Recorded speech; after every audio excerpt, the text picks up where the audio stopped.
नमस्कार, exam happy by Jharkhand channel में आपका स्वागत है। तो दोस्तों जुड़ चुका हूं मैं यहां पर आप सभी सहायक अध्यापकों के लेटेस्ट अपडेट और तैयारी को लेकर के। तो आपको बताते चले, यदि झारखंड सहायक अध्यापक आकलन परीक्षा में आप भी बाजी मारना चाहते हैं और 101% सफलता प्राप्त करना चाहते हैं, तो आपको यहाँ पर जैक मॉडल पाठ्यक्रम पर आधारित सारे एनसीईआरटी का नोट्स और पीडीएफ यहाँ पर दिया जा रहा है और आप यहाँ पर जुड़ करके तैयारी कर सकते हैं। उसके बाद यहाँ पर बताते चले कि अभी आपके लिए मेगा ऑफर चलाया जा रहा है हमारे यूट्यूब टीम की तरफ से। 501 रुपए वाले कोर्सेज आपको सिर्फ और सिर्फ यहाँ पर 201 रुपए में दी जा रही है। तो आप जुड़ करके यहाँ पर सारे एनसीईआरटी का नोट्स, जैक मॉडल पाठ्यक्रम पर आधारित सारे प्रश्नों को देख सकते हैं। और आपको बता दें, यदि आप विज्ञान या पर्यावरण अध्ययन के लिए अलग से नोट्स लेना चाहते हैं तो विज्ञान सारे सब्जेक्ट का नोट्स, फिजिक्स, केमिस्ट्री, बायोलॉजी सभी बनकर तैयार हो गए हैं। आप यहाँ से 50 रुपए में परचेज कर सकते हैं यदि नोट्स आपको केवल चाहिए तो। और जुड़ करके यहाँ पर तैयारी करना चाहते हैं तो उसके लिए आपको सिर्फ 201 रुपए लग रहे हैं। और साथ ही साथ आपको हम बताते चले कि यहाँ पर यदि आकलन परीक्षा का क्रैश कोर्स आप करना चाहते हैं, आकलन परीक्षा का क्रैश कोर्स यदि आप करना चाहते हैं तो आप यहाँ पर 151 रुपए में क्रैश कोर्स पूरी कर सकते हैं, जो कि आपको यहाँ पर मिल रहा है आज के लिए। तो आप जल्द से जल्द जुड़ जाएंगे और सारे आकलन परीक्षा में यहाँ पर मुंह तोड़ जवाब देने के लिए, तैयारी के लिए जरूर जुड़ जाएंगे। तो चलिए चलते हैं आज के यहाँ पर विज्ञान के प्रश्न की। और भी प्यारे शिक्षक बंधु, हम आपके लिए यहाँ पर एक और एनसीईआरटी क्लास का नोट्स लेके जुड़ चुके हैं आपके लिए। तो देखिएगा, आप यदि पर्यावरण अध्ययन की तैयारी करते हैं 1 to 5 के लिए या 6 to 8 यदि आप विज्ञान के शिक्षक की तैयारी कर रहे हैं तो यह आपके लिए बहुत ही महत्वपूर्ण है।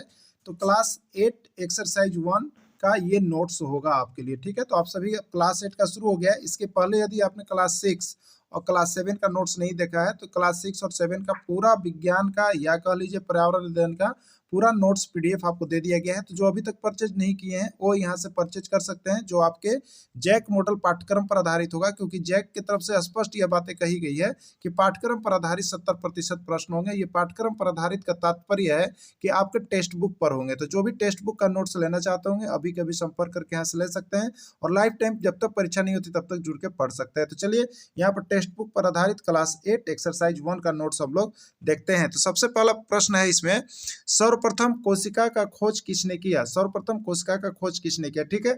यह प्रश्न यूपी की यदि बात करेंगे, यूपी में जो टेट परीक्षाएं हुई है और आकलन, वहां पर अब तक 10 से ज्यादा बार पूछा गया है और बिहार में यह 3 बार पूछा गया है, ठीक है। तो सर्वप्रथम कोशिका का खोज किसने किया आपको बताना है। बहुत बार है, बहुत इंपॉर्टेंट क्वेश्चन है। तो Robert Hooke, Robert Mellon, Robert नामन या कोई नहीं। तो कोशिका की खोज किसने की? आप सभी का सही आंसर है रॉबर्ट हुक। कोशिका की खोज किसने की? रॉबर्ट हुक ने की। कोशिका की खोज किस वर्ष की गई? कोशिका की खोज रॉबर्ट हुक ने की, तो किस वर्ष की, उसकी ईस्वी सन बताना है। 1661 में, 1662 में, 1663 में या 1665 में। तो कोशिका की खोज रॉबर्ट हुक के द्वारा की गई। ये तो प्रश्न धमाल मचा दिया है, बार बार आपके एग्जाम में आ रहे हैं, लेकिन ये खोज वाले बहुत कम बार आए हैं, लेकिन आपको देख लेना है, ठीक है। ये भी प्रश्न अब तक 10 से ज्यादा बार पूछ दिया गया है।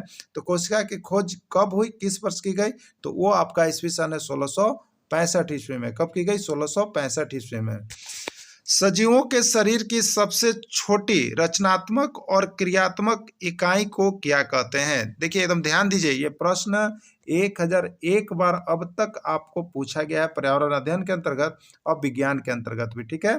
तो सजीव जो होते हैं उसके शरीर की सबसे छोटी रचनात्मक और क्रियात्मक इकाई को क्या कहते हैं? जो रचना करने और क्रिया करने में काम आता है उसको क्या कहते हैं? कोशिका, कोशिका भित्ति, कोशिका झिल्ली या सभी क्या कहते हैं, ठीक है। तो सजीवों के सबसे छोटी रचनात्मक और क्रियात्मक इकाई को कहते हैं हम लोग यहाँ पर कोशिका कहते हैं। क्या कहते हैं उसको? कोशिका के नाम से हम लोग जानते हैं। इसका राइट आंसर कोशिका होगा।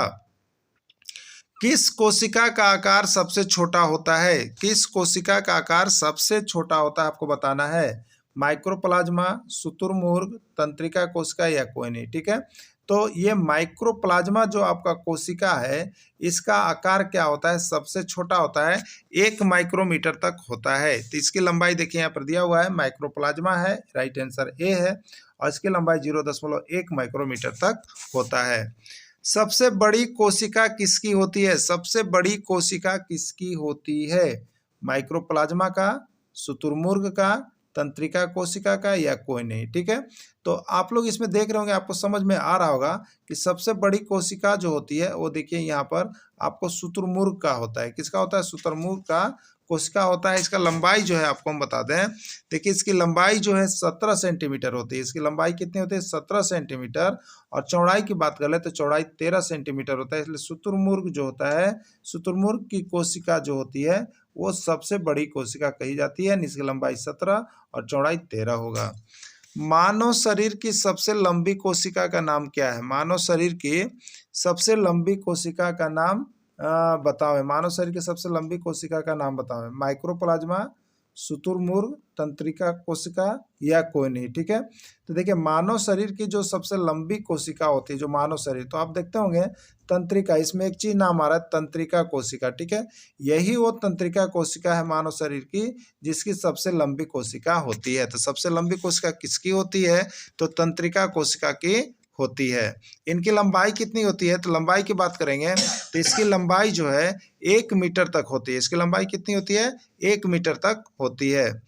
कोशिका के मुख्य घटक हैं, कोशिका के जो होते हैं उसके मुख्य घटक कौन कौन है, यानी कोशिका में कौन कौन शामिल होते हैं? कोशिका झिल्ली, कोशिका द्रव्य, केंद्रक या सभी। ठीक है, तो देखिए शरीर का जो मुख्य घटक होता है वो कोशिका झिल्ली होता है, कोशिका द्रव्य होता है और केंद्रक होता है। यानी इसका राइट आंसर इसमें सभी आ जाएगा। क्या हो जाएगा? सभी हो जाएगा, यानी राइट आंसर इसमें डी है। राइट आंसर डी होगा। कोशिका भित्ति किसमें पाया जाता है? कोशिका भित्ति किसमें पाया जाता है? पौधों में, जंतुओं में, मानव में या कोई नहीं। ठीक है, तो कोशिका भित्ति, भित्ति जो होता है वो किसमें पाया जाता है? पौधों में पाया जाता है। कोशिका भित्ति किसमें पाया जाता है? तो सभी पौधों में कोशिका भित्ति पाई जाती है।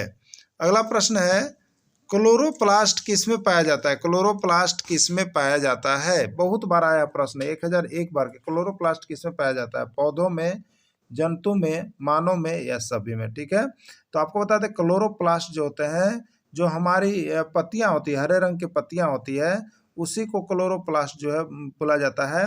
और ये पत्तियां जो होती है तो किसी भी पौधे में, किसी भी पौधों में, यानी क्लोरोप्लास्ट किसमें पाया जाता है? तो पौधों में पाया जाता है। और इसमें किसमें? सब हरे रंग के पौधों में। ठीक है, हरे रंग के पौधों के पत्तियों में यह पाया जाता है। ठीक है, तो इस तरह से देखिए हम आपको यहाँ पर जो है एनसीईआरटी का नोट्स या जेसीईआरटी का नोट्स जो है आपको क्लास वाइज और एक्सरसाइज वाइज दे रहे हैं। और सारे इंपॉर्टेंट क्वेश्चन आपको यह भी हम बता रहे हैं कि देखिए किस राज्य में यहाँ से पूछ दिया गया है। तो ऐसे यदि आप तैयारी करते हैं मेरे प्यारे शिक्षक बंधु, तो सफलता 101% कदम चूमेगी। कभी आप टेंशन भी नहीं रहेंगे कि हमारा रिजल्ट नहीं हो रहा था। आपका रिजल्ट हो रहा है। और यदि आपको रिजल्ट पाना है तो अभी के अभी मोबाइल नंबर दे करके चैनल को सब्सक्राइब कीजिए और बात करके यहाँ से सारे नोट्स और पीडीएफ परचेज कर लीजिए, क्योंकि ये आपका टेक्स्ट बुक पर ही केवल आधारित प्रश्न आपको दिए जा रहा है और यहाँ से 101% आने की गारंटी दे रहा है। ठीक है, वीडियो के अंत तक जुड़े रहें। इसके लिए आप सभी को बहुत बहुत धन्यवाद।